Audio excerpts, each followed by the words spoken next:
everyone, welcome back to my channel. Today we are going to learn about new material. What is that? That is obligation. Let's check the video. Hello Mila, are you ready to study now? Yes, miss, of course. What we are going to learn now, miss? As I said before in the previous meeting, today we are going to learn about obligation. Do you know what obligation in Bahasa? Oh, I know, miss. In Bahasa, we call obligation as keharusan. Great, Mila. Yes, you're right. In Bahasa, we call obligation as keharusan or kewajiban. And what about modal auxiliaries that we usually use for stating obligation? Do you know that? As I know, we use must and has to or have to, miss. But I don't know when shall we use them exactly. Would you like to explain it for me, miss? Of course, Mila. Well, now please pay attention to the usage of has to and have to first. Has to is used for subject she, he, it, and a person like Mila.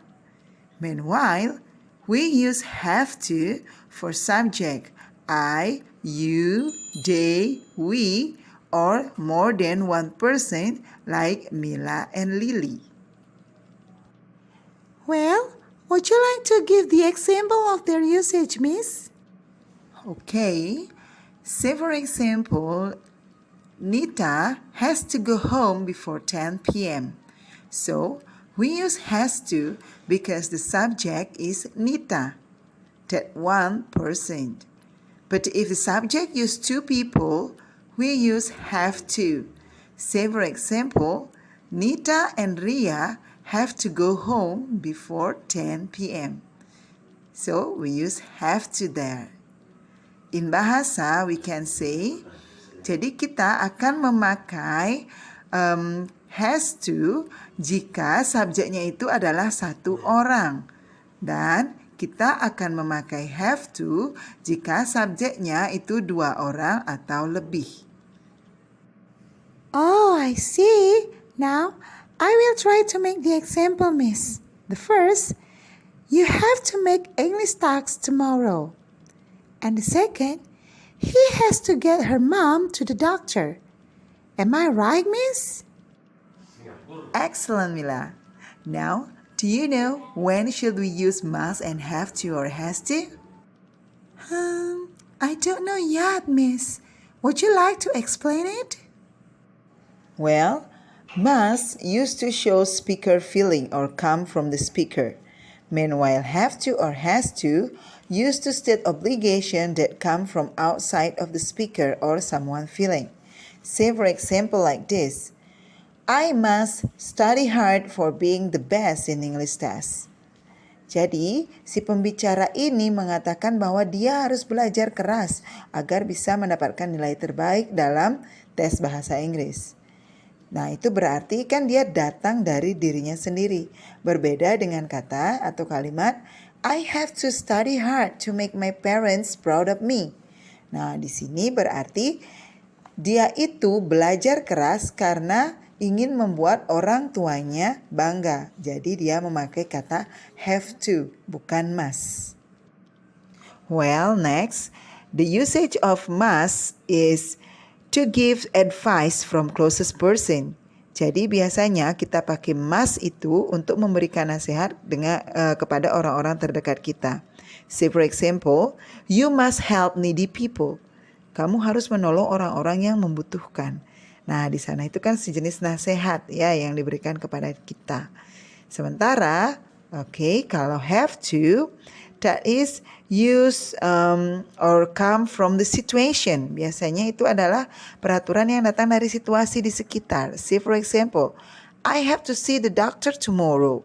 Jadi si pembicara ini mengatakan bahwa dia harus pergi ke dokter mungkin karena kondisinya dia yang kurang fit. Jadi ada situasi di sana yang menyebabkan dia untuk datang ke dokter. And then the third or the last usage of must is used for written rules. Jadi must ini biasanya dipakai dalam peraturan-peraturan tertulis. Ya, seperti misalnya kita di sekolah itu ada peraturan students must wear school uniform. Nah, jadi di sana itu merupakan keharusan bagi murid untuk memakai seragam sekolah. Setiap kali datang ke sekolah dan itu sudah tertulis peraturannya. Sementara for have to, that is usually used for spoken rules or telling rules. Nah, jadi kalau have to itu dia cenderung ke spokennya ya. Say for example, we have to wear school uniform. Jadi kita harus memakai pakaian sekolah setiap kali pergi ke sekolah karena memang sudah ada aturan tertulisnya. Seperti itu. Oh, I understand, Miss. So, there are three usages of must and have to and has to. Must is used for speaker's feeling, advice from closest person, and written rules. Meanwhile, have to or has to used for someone feelings, obligation that come from situation, and spoken rules or telling rules. Am I right, Miss? Yes, you are right, Mila. Even though they have different usage, but they have the same social function. The social function of obligation is to ask someone to do something, and it cannot be refused. Oh, yes. And what about the structure, Miss? Is it same when we use have to or has to and must? Well, it's different, Mila.